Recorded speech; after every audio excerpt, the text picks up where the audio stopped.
How do you know your district's math improvement plan is truly making an impact, and can you prove it before all those test scores roll in? In this episode, this is a special one because what you're about to watch is a training that Yvette, myself, Kyle provided to our district improvement program partners. This is a group of dedicated math leaders from across North America. We come together every single month to unpack different issues that they're dealing with on their journey to improve math programs and math improvement plans. And this is a training we did with them, specifically walking them through their dashboard tool, which is a tool that we provided to them to keep organized on their objectives and their key results and their goals that they're setting for themselves and the evidence that they're collecting all year, so that when they get to the end of the year, they can answer this common question that says, what was the impact that we made and how do we make it? I'm going to go into that in the training specifically. Yvette is going to walk through the training tool. You can get a copy of this training tool yourself. Head to the show notes page here. So open up your app, scroll down a little bit, click the link there, and head on over to our show notes page. Grab and download a copy of that tool, that tracking tool / dashboard tool, so that you can also stay organized. Now, I'm going to also encourage you to flip over to the YouTube channel, because it is a visual walkthrough that you may get a little bit more value out of if, say, you flip over to the YouTube channel. So head to the show notes page as well. Flip over to YouTube if you get a chance. So if you're listening in your car, if you're, say, doing something active and you want to listen, great. And then just make a note to go back and watch the actual YouTube as well, just to go even more, getting even more depth to the actual tool. Hopefully this makes sense to you, and we look forward to seeing you on the other side of this episode. Here we go. Welcome to your Math Improvement Planning dashboard. This is a dashboard tool that we use with all of our district partners who are in our support programs for planning and supporting math improvement plans, sustainable math improvement plans, aligned math improvement plans. It's a tool that brings all the pieces together. So if we zoom out for a moment, before we get into details, because this is what this video is going to be about. It's a walkthrough specifically of how to use this tool, how to set up the components that you need to make sure that you are on the pathway for success, which is really making sure that you're a tool to organize how to answer this question. When I get to the end of the year, when I get to the end of the school year, and when I look back on the improvements that I tried to make in terms of math improvement and math PD, what was the impact that we created this year, and how do I know? That's the question needs to be answered. It needs to be answered by every math leader across the world in terms of, say, K-12 math instruction. Like, we have to be able to answer that question. If we can't answer that question definitively, then we have to say, well, what were we doing if we weren't, say, making sure that we were gathering evidence to see if the things that we were working on were making actual improvements that we can actually measure, and not wait for, say, standardized test results to tell us whether they had. Those are long-term trend goals. Those are long-term things we're going to look at. But what are we doing specifically that moves the needle towards effective math instruction, effective math experiences for our students? Oftentimes we can't say definitively what were the things, but then if you can't say these things had an impact, then how do we know we're working on the right things?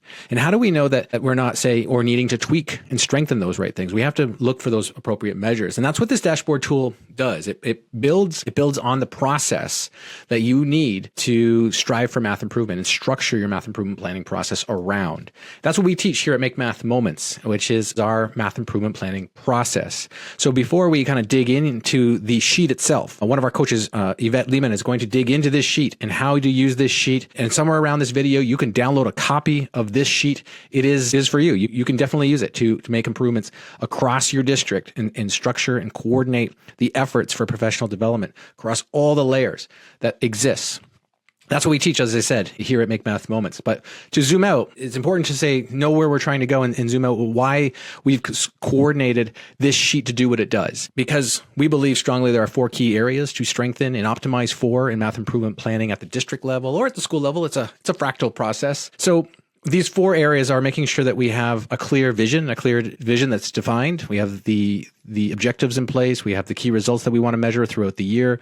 We've optimized and sustained our PD structures, our PD coordinated our PD plans and the structures we have available. We're focusing on the mathematics that builds capacity because that's the gatekeeper to making sure that teachers can be flexible in the classroom. And then we're inspiring growth, which means we're creating the next round of leaders to keep this going. And then every year it gets easier and easier, this cycle. That's what we believe here at Make Math Moments in our, and what we teach here is really this. I'm zooming very far out, but inside this system of these 4 stages, we're teaching you how to build those and sustain those math improvement plans. And that dashboard that we're going to be walking you through specifically lives across all 4 stages. It's the glue in the organizational tool that can bring everything that you're doing into the same place so that you're not juggling different pieces. You're not looking here and looking here and looking here and living in a sea of different documents. You've got a nice, well-organized dashboard to monitor all the moving pieces of your PLCs, of your big scale pullout sessions that happen throughout the year. You're in one-on-one coaching sessions. You're managing TOSAs or math coaches. You're coordinating MTSS. You're coordinating, a curriculum adoption program. All of these pieces need to be coordinated across a system, and that's actually what this book here, Systems for Instructional Improvement, teach, which is a math improvement plan or an improvement plan for professional development needs to be coordinated across all levels. And if we're not, say, setting up our systems to coordinate that, then we're not maximizing the impact that we can have. And that's what the tool does. So the tool is going to walk you through that. This is our big picture. This is our map of how do we design and measure appropriate goals? How do we optimize and sustain our professional development structures? What are the optimal ways to do PLCs and coaching and how to coordinate all 3 of those? What are the things that help us define the action items that actually make a difference? And how do we make sure that they are coordinated across all 3 levels? How do we inspire those growth? What are we doing to build a capacity? And what are the things that we should be focusing on? And how do we design our professional development to get results in terms of building our capacity for mathematics with our teachers that transfers into the classroom? These are the 4 things that we teach all year long in our Make Math Moments District Improvement Program. We partner with schools, we partner with school districts to make sure and install this system in their that's what we do on a regular basis is build this. So we're giving you our tool. We want you to kind of peek at it. We want you to kind of use it. Because we're concerned with making sure that as many districts across the world can sustain themselves in terms of math professional development and math improvement. We believe this tool is a really helpful tool to kind of coordinate all of those efforts. So stick around. Keep watching. Yvette Lehman, one of our coaches, is going to dive into how to use this, how to bring all the pieces together, like your objectives and your key results and the vision statement and your action items and the rationale.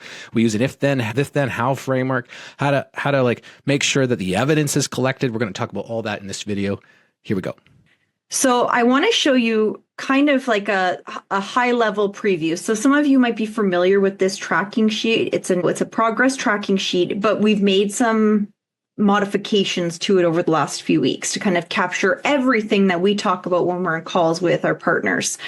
So this is a high level overview. Typically, most of our districts have 2 to 3 objectives that they're working on that are high level objectives. And we always say, right, those objectives should be lofty and ambitious because they're not changing year to year.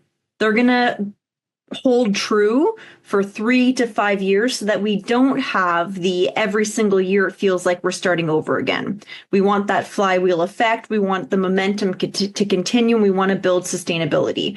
So your lofty objectives, we typically recommend no more than 3. 2 sounds good also, so that's where you would identify, and I don't know why I keep not changing this to objective, but you have your 3 objectives. So in this sample, I just wrote 3 objectives. So this one's around discourse because that reflects the work that many people are doing. This one's around problem solving using a variety of strategies and models, so connecting representations. And this one's around fluency. And they're just sample objectives. But I'm going to dive into this middle one here because I think it's the one that's the most thought through. So imagine that your objective is around problem solving. And what you want to see happening consistently is you walk into a classroom and students are engaged in meaningful problem solving and they're doing the thinking. So they're not just being funneled to a single procedure and, having no idea why they're even using that procedure, but that's what was introduced yesterday. They're using a variety of strategies and models that they are leveraging to make sense of problems and find solutions. And we want them making connections between visual and abstract representations. So if that is your objective, we can all agree, I think that's a 5-year objective. to see that happening consistently in all classrooms while students are engaged in problem solving.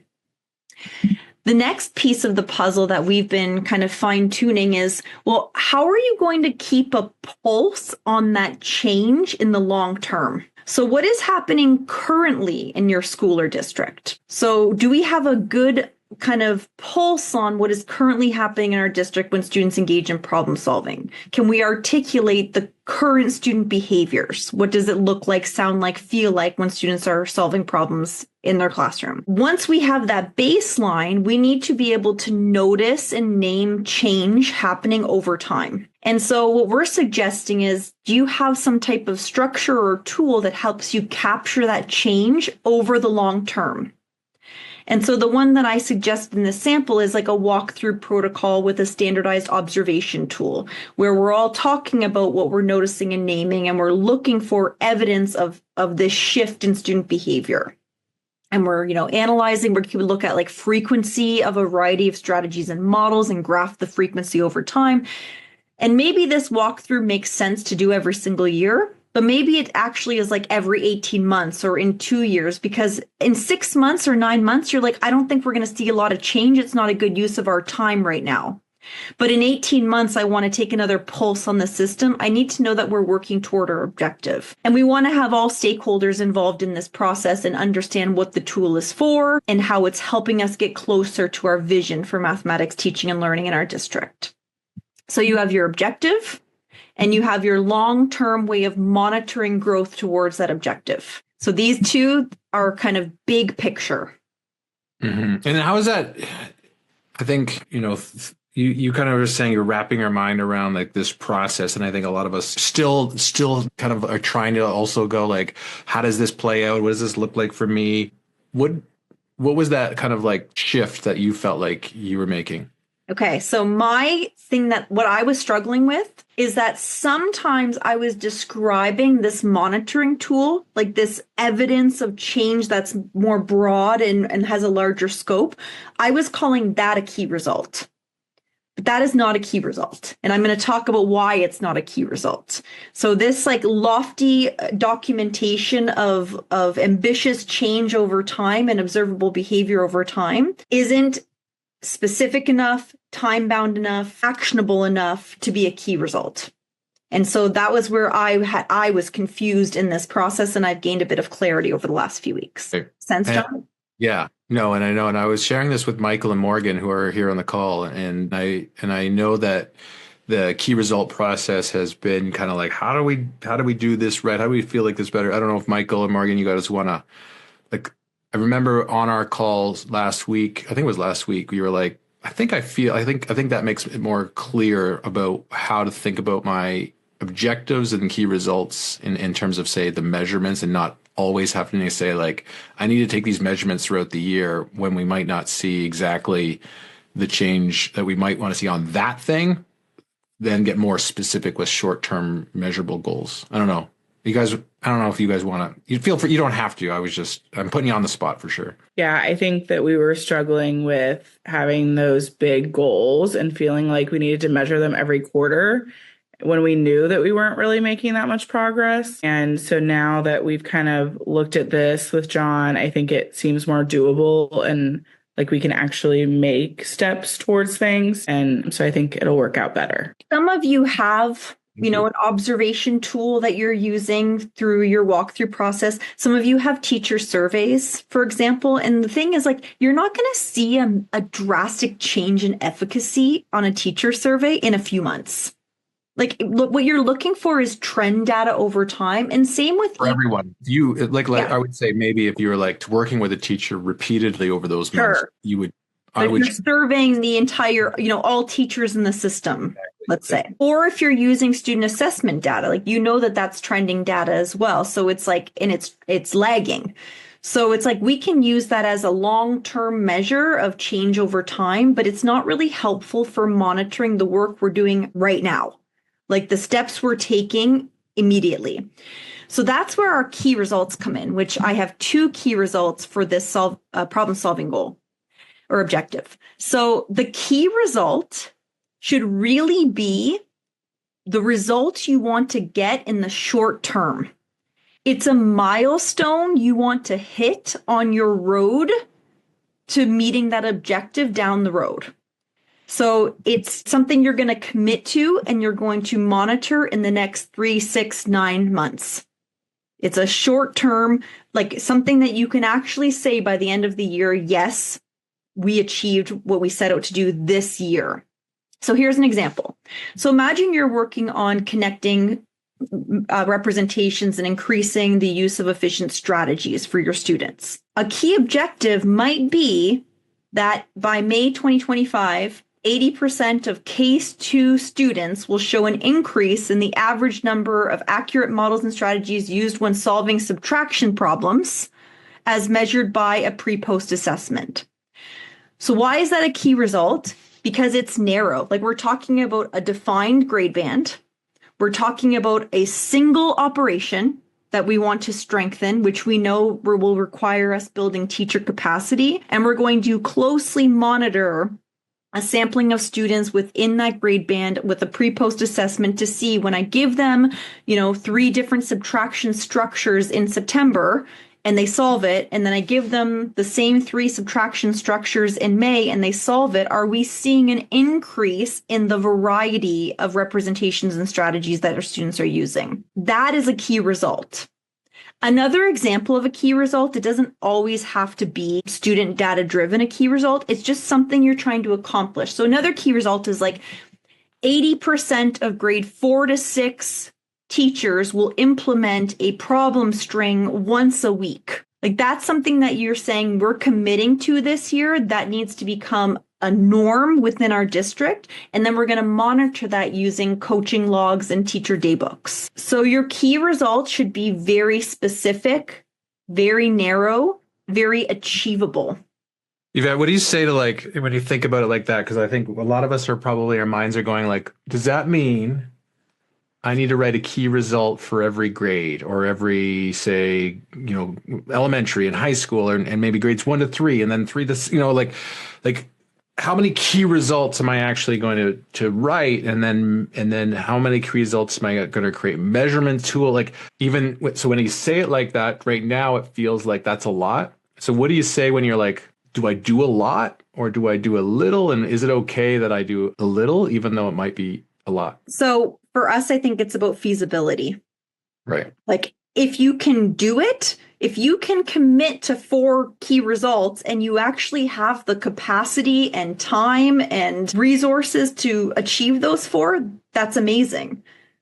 But if you don't, if you can't commit to them, then I would rather have 2 key results that we actually hit rather than 4 key results that we partially achieve. Like, it's like we want to get to the end of the year and actually truly be able to say we have adopted this practice, we've made this improvement, we've seen this change. Exactly. Like, I think, and then we've been sharing this idea a lot lately this year is that I think we write key results, we write like, I want that to happen, which we all do want, say, this outcome to happen by the end of the year, which is try to move as many teachers as we can. And so we set these lofty goals, like I want to move 80% of all my teachers, or I want 50% of my teachers, but without actually trying to go, what is the logistics to move that many teachers on, say, that continuum or hit those goals that we set for ourselves? Because we know the reality of going, if I'm going to see shifts in teacher practice that are consistent, teachers need, say, consistent coordinated effort across large-scale pullouts, PLC time, individual coaching, and repeated touch points so that at least those teachers are getting the feedback they need, which tells you right then, like coordinating that around one key result can go, I don't have any more capacity to do another one. When you think about what it actually takes to help a teacher move their practice from here to there. And if we're really dedicated to doing that, we would commit to less teacher impact, like less teachers to focus on, knowing that we will create that impact for that small subgroup of teachers, and then go, we're not actually being impact for all teachers because we know we can't do it. We can set up opportunities for teachers to engage in professional development, sure, which is like that large scale up here level. But the likelihood of the consistent change that we want to see as part of our key result, these people probably as a whole won't be there. But those people are included in that large objective where over time we're hoping to move that needle, which is that measure of the objective, which that was talking about earlier. And that's where we can see some of that long-term trend growth because we're continually targeting small key results that are all tied to that objective. Because I think we need to, when we're planning this for next year, what we want to do is we want to go more narrow so that we can say, check off, yes, we see impact and we've got the evidence that says we had impact. Which is saying I might only write one key result and then fully map it out to see what does it look like from my time commitment in terms of all three of those components in professional development structures so that I actually achieve that key result. And you might realize that you can't do another one. Or you can say, I'm going to focus 100% of my time and effort to hitting that, but I won't know when I hit it. So I'm going to not write another key result until I know I've hit it. And when I've hit it, then we can work on, say, another key result mid-year. I don't know. Thoughts, questions? Anybody? We've been talking a lot. And I know Kyle just showed up too, so give a wave, Kyle. So what you're saying, John, is I shouldn't start talking because it sounds like it's been a lot of us talking and not so much from the group yet. We've been preaching.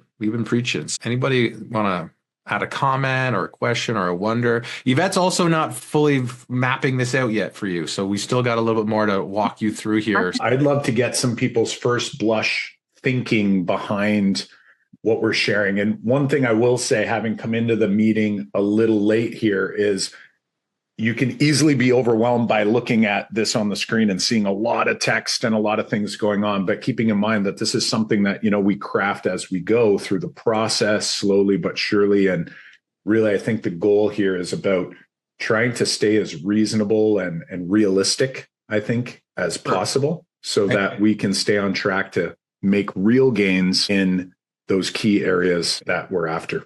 And one of the things, but I don't think we've said yet, right, Yvette, is that we're going to help build this with you on those calls. So when we're on a call with you, we're going to pull this up and we're going to say, how do we, where can we fill some of these gaps in that we're seeing, so that we make sure that we have some of this, and we'll do this on the call with you and monitor it throughout the year with you anyway. So we'll stop talking now so you have a chance. This is that awkward time where we wait, but I'm gonna tap Beth on the shoulder here for a sec, because I know Beth, being a consultant and working with teachers, what are your thoughts, Beth, on the go narrow, working with teachers and committing to how much, even in think of your experience, how much time and touch points with teachers are you seeing that it takes to move the needle, help see that transition that's consistent. It's more than probably what we think, right?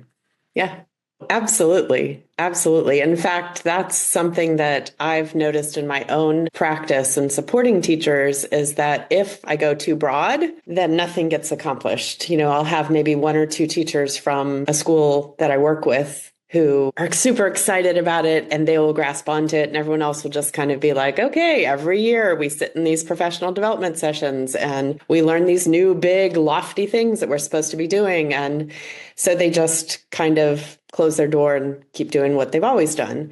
I will say that I recently had an administrator voice concern, and I'm curious what you all would say to them, that said that, well, if we focus on things that are too narrow, then all the other stuff that we've been focusing on, they'll stop working on that. So it's like, if we start focusing on this piece, all the stuff, the fact fluency stuff that we've been focusing on leading up to this, they're not going to pay attention to that anymore. So I'm just kind of curious. I know what my answer was, but I'm curious what your answer would be. A thought that crosses my mind right away is I would ask, do we have any evidence as to what they're doing with those other things anyway, right? So again, and I think the messaging part is certainly a concern. We definitely don't want the messaging to be anything other than this narrow focus matters, because that's not what we want here. And I think that's one of the reasons why we do stay too broad, because we're like, we like that and we like this and we like this too. And we like that as well. But the real question would be is how much progress have we made on any or all of those areas? And is that worth the, we'll say the sacrifice. So if there's not really any movement or very, very little movement, is that worth it? Or is it worth going really deep, really far with one of those things for now so that we can get closer to building up some of the others? Yvette, I saw you were excited to share too. Yeah.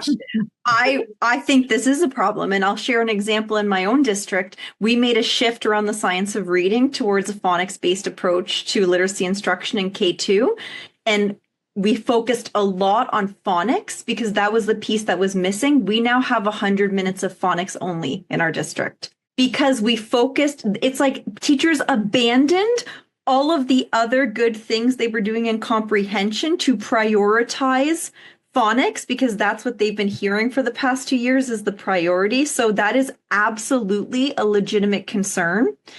One thing that we did in math, Kyle and I actually in our district to alleviate some of that concern is that we had what we called our flexible math block. It was what were the components of a comprehensive math program.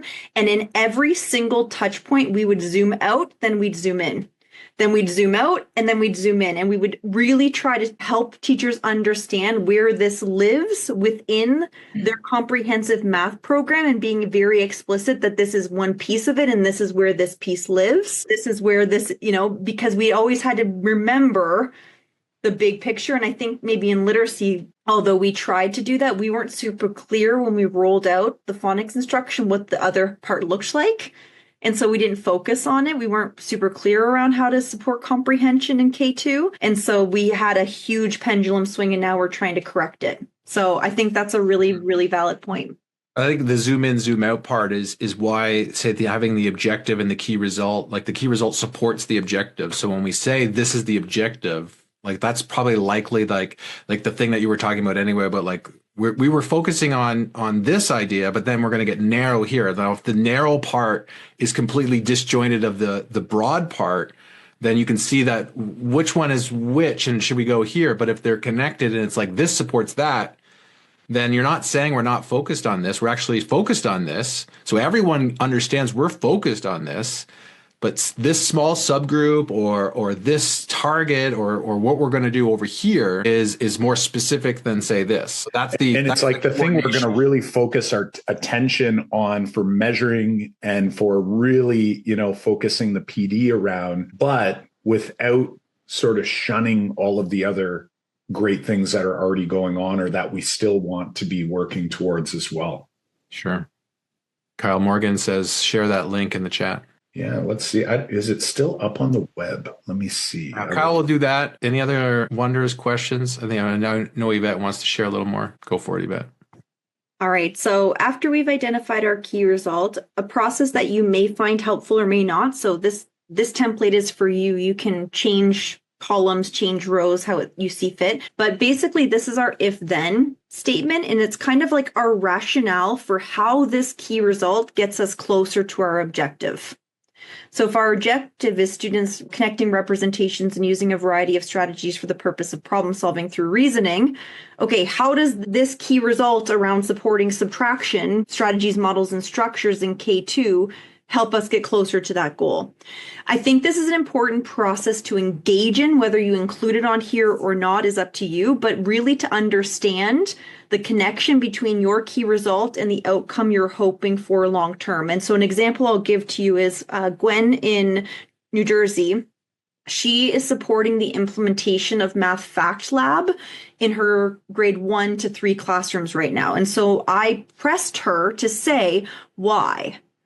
Like, what is the purpose of implementing Math Fact Lab? If that's going to be, she's putting a lot of time into it, a lot of energy, a lot of resources. And I said, if that's going to be your key result to increase usage of that platform between now and June, like, how does that help you get closer to your overall objective? Can you defend it using, research and evidence? So that's the point of the rationale. This column here, our hope, is that as you're gathering this evidence, so like when you do your pre-assessment with your K2s and you run your diagnostic for subtraction structures, link the data here so that this single document can house all of the information that you need to essentially generate a report at the end of the year or summarize the work that you did as a team. So this is our evidence or our tracking of our key results, and we're going to actually document it or log it in this document.